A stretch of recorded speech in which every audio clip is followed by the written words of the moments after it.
그들이 건너가 게네사렛 땅에 이르니 그곳 사람들이 예수이신 줄을 알고 그 근방에 두루 통제하여 모든 병든 자를 예수께 데리고 와서 다만 예수의 옷자락에라도 손을 대게 하시기를 간구하니 손을 대는 자는 다 나음을 얻으니라.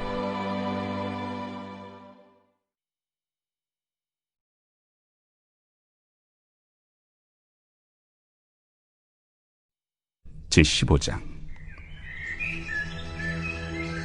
그때에 바리새인과 서기관들이 예루살렘으로부터 예수께 나와 이르되, 당신의 제자들이 어찌하여 장로들의 전통을 범하나이까? 떡 먹을 때 손을 씻지 아니하나이다. 너희는 어찌하여 너희의 전통으로 하나님의 계명을 범하느냐? 하나님이 이르셨으되 내 부모를 공경하라 하시고 또 아버지나 어머니를 비방하는 자는 반드시 죽임을 당하리라 하셨거늘 너희는 이르되 누구든지 아버지에게나 어머니에게 말하기를 내가 드려 유익하게 할 것이 하나님께 드림이 되었다고 하기만 하면 그 부모를 공경할 것이 없다 하여 너희의 전통으로 하나님의 말씀을 폐하는도다. 외식하는 자들아, 이사야가 너희에 관하여 잘 예언하였도다. 일러스되 이 백성이 입술로는 나를 공경하되 마음은 내게서 멀도다. 사람의 계명으로 교훈을 삼아 가르치니 나를 헛되이 경배하는도다 하였느니라. 무리를 불러 이르시되 듣고 깨달으라. 입으로 들어가는 것이 사람을 더럽게 하는 것이 아니라 입에서 나오는 그것이 사람을 더럽게 하는 것이니라. 예수님이 배를 타고 이제 게네사렛 땅에 도착을 했습니다. 모든 병자들을 고치셨는데 예수님의 옷이 그들에게 몸에 닿기만 해도 그들은 병이 나았다는 사실입니다. 아마 혈육된 여인의 사건을 통해서도 우리가 옷자락만 만져도 낫는다는 믿음을 가진 자들은 병이 나은 것 같습니다. 예수님이 그러면 어떤 옷을 입었느냐, 우리가 대충 짐작해 보면 옷술이 달린 아마 랍비들이 입었던 옷을 입은 것이라 짐작해 볼 수 있습니다. 옷술이란 것은 흰색과 청색 실로 짠 것이 있어서 그것이 매듭이 옷 끝에 달려 있는데 예수님은 경건한 남자 유대인들이 입는 옷을 입었다는 것을 우리가 짐작해 보게 됩니다.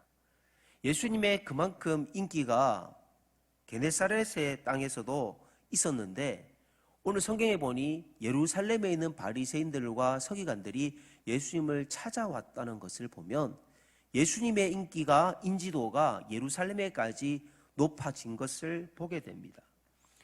예수님은 흠잡을 것이 없으니 제자들의 잘못을 오늘 바리새인들이 지적을 합니다. 당신들의 제자들은 어떻게 음식을 먹을 때에 손을 씻지 않습니까? 라는 질문입니다. 여러분, 당신들의 그 손을 씻지 않는 것은 어떤 법에 어긋나느냐? 우리로 말하면 위생법이라 할 수 있지만은 그 유대인들은 장로님들이 세워놓은 장로들의 전통을 어긴 것이라고 말합니다. 유대교는요, 오경이라는 성경을 가르쳤습니다. 물론 신약 성경 아직 그 당시의 책이 아니잖아요. 구약의 오경을 성경의 원칙으로 가르쳤습니다. 그런데 이 모세를 통해서 구두로 전달되어진 구전율법, 이것이 중요하다는 겁니다. 그래서 유대교의 실생활에 있어서 구체적으로 이럴 때는 이렇게, 저럴 때는 저렇게 몇 가지 조항을 만들었는데 이게 612가지의 조항이 있습니다. 이걸 탈무드에서 우리가 알고 있는 탈무드라고도 할 수 있고 BC 300년에서 AD 800년까지 이 구전율법을 문서화시킨 것이 바로 탈무드라는 겁니다.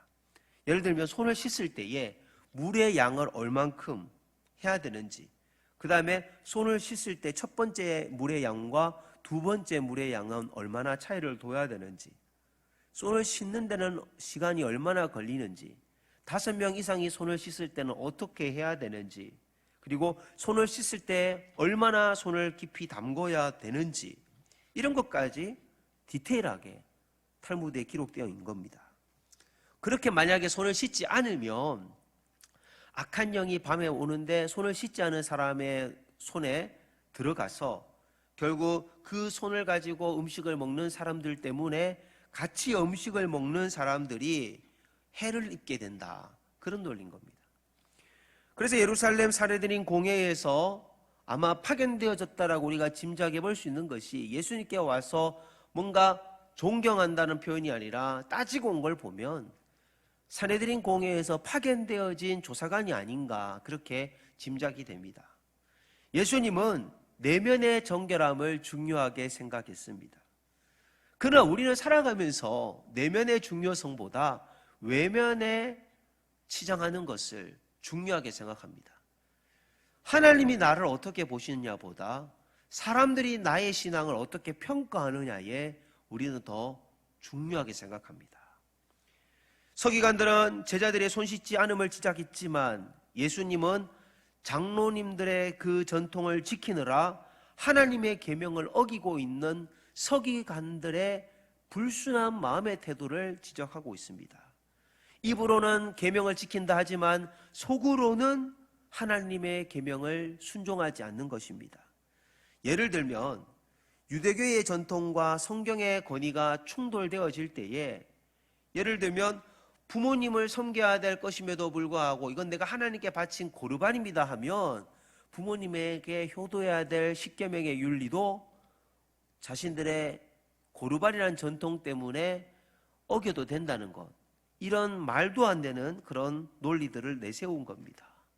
인간의 마음에는요, 하나님을 믿는다 하지만은 자신의 본능에 충실한 인간의 욕심으로 얼룩져 있습니다.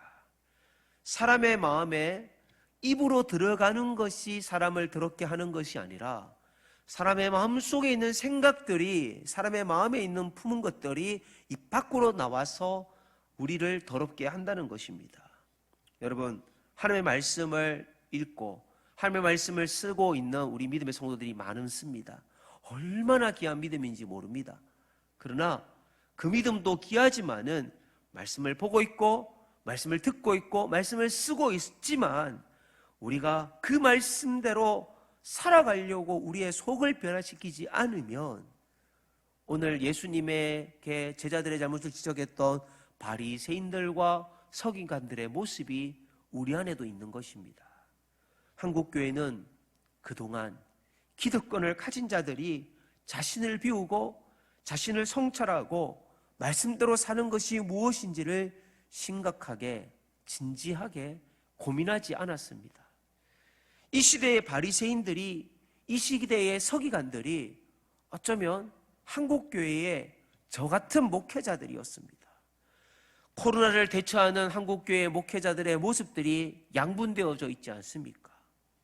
우리 신앙의 원칙은 하나님을 사랑하고 이웃을 사랑하는 것입니다. 하나님을 사랑한다 하면서 이웃을 괴롭게 하는 것은 올바른 삶이 아닌 것입니다. 이웃에게 나는 하나님 앞에 고르반 했으니 이웃에게 사랑을 줄 이유가 없다, 이렇게 할 수 없는다는 것입니다. 부모를 공경하라는 것이 십계명의 계명이지만 부모님을 비방하는 자에 대해서는 십계명에 반드시 죽여라, 그렇게 우리가 알고 있는 성경에 기록되어져 있습니다. 하나님께 드리는 예물이면 부모님께 드리지 않아도 된다라고, 괜찮다고 가르쳐서는 안 되는 것입니다. 전통의 바리새인들이 자신들의 신앙을 여러 가지 율법 조항을 만들어서 하나님과 전혀 상반되어진 믿음을 올감했던 것이 그들의 잘못이었습니다. 오히려 손을 씻지 않는 자가 더 거룩한 자일 수 있습니다. 우리는 마음을 날마다 씻는 삶을 살아야 될 것입니다. 오늘 또 우리의 마음을 날마다 주님 말씀으로 비춰봐서 우리의 마음 속에 있는 더러움을 씻어서 우리의 입으로 나오는 것이 거룩할 수 있도록, 우리의 입으로 나오는 것이 정결할 수 있도록 주님과 동행하는 귀한 하루가 되시기를 소망합니다. 기도하겠습니다.